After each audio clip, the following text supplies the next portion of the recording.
Shalom Aleichem. I'm glad that you're taking time to be with me to learn a little bit more Torah this week about the Parsha that is up and coming.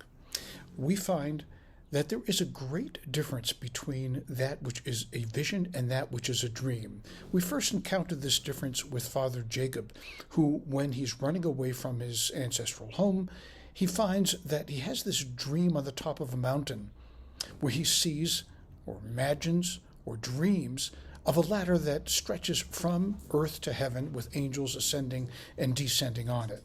Much later, more than 2 decades later, as he's returning back to his ancestral home, he has an encounter with a messenger of God. A man is the way that he is figured in the Torah reading.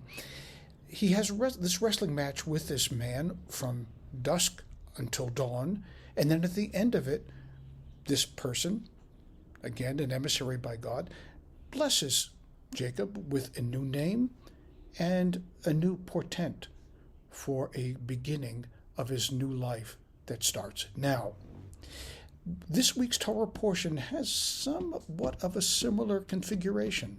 We find Joseph, as a very young man, has 2 dreams, the first of which he is a sheaf, and his family are sheaves, and the sheaves that are his representative of his family bow down to his sheaf. And the second of his dreams, 11 constellations with the sun and the moon all bow down to him.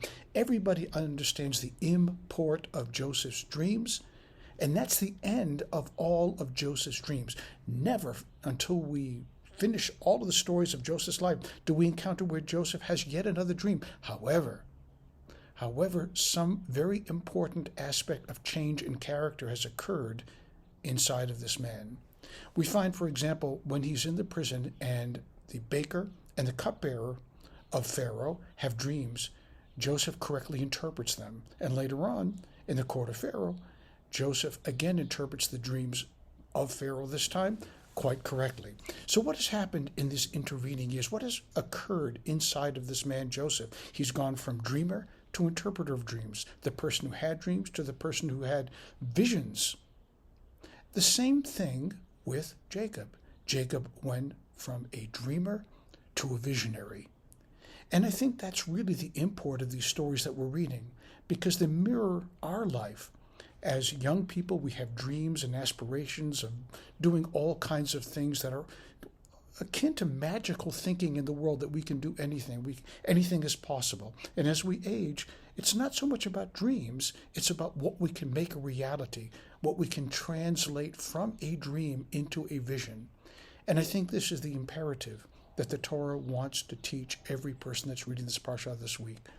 Can we go from a person that lives in a dream world to someone who makes a difference and improves the quality of the world in which we live? That's a visionary. And we are visionaries. As we age, we realize that it's up to us to make a difference in the world. Shabbat Shalom.